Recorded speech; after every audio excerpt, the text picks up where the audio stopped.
my name's Daryn Smith. I'm 52, semi-retired from a major international oil company where I worked for the last 22 years with that particular company, in a relatively senior position in safety in operations.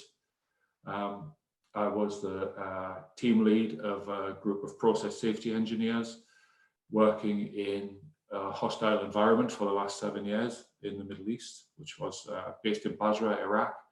We had a 100-kilometer square oil field, which we were helping the Republic of Iraq develop.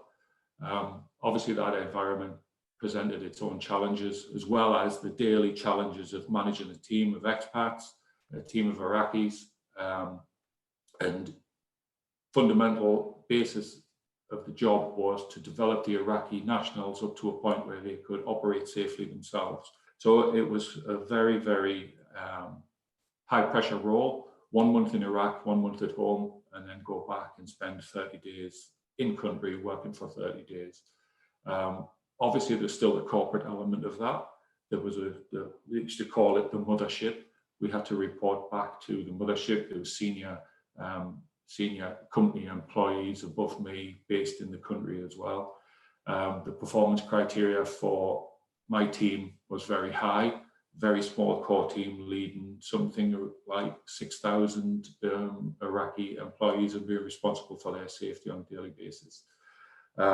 So coupled with the environment, the corporate requirements, and also the security requirements, it was a fantastic experience, but very challenging. If you add in the fact that you struggle to hear spoken commands, struggle with non-English speaking languages, emergency alarms, noises that you would associate with incidents or accidents, very, very, very difficult. Many of the interviews we conducted after there'd been an incident or an accident, which could have been a fatality, were conducted outside. So wind noise is a significant effect for someone with hearing loss. So it was quite a challenging role, but one that would have been made significantly more difficult not being able to hear clearly. Be conscious of the fact that during the night, if the camp alarm or there was an alarm went off, I had to consider that the hearing aids were readily available to be collected and take, as you would with any other important piece of equipment that you have, whether it be your phone or your glasses or whatever. I had to also consider that I had to have hearing aids with fresh batteries in, ready to go, to pick up, to put in and go should I need to leave quickly. So they made a huge difference to my life. 100%, it totally changed, and especially if sometimes you'd be in a meeting room where there may be 20 people sat around the table, and if someone down the bottom end of the room had spoke, and compound that by the fact that they may have had an accent, I would have just switched off. I wouldn't even have tried to have listened to what the person said. And you can guarantee in the last role, the next question would be directed at me. You sit there thinking, I didn't hear that. I hope I don't get asked. So again, you withdraw, and I was in a relatively senior position in that environment and be expected to have an opinion or be expected to answer a question. And having had 22 years of experience of going in there, you suddenly find yourself nervous about going in a meeting if your hearing aid isn't working. And there has been times when I've had a problem with one, when I've had to explain when I've went in, this is not working, or this has become damaged today, so I can't actually hear anything.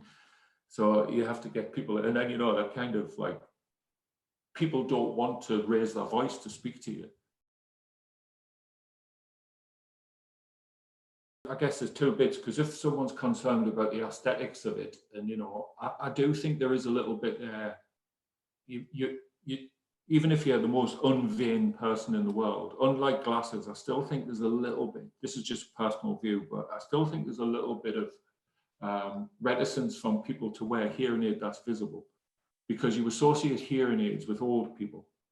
You don't associate glasses with old people, because everybody, any age can wear glasses and it's absolutely fine. But you do tend to associate a visible hearing aid with an older person.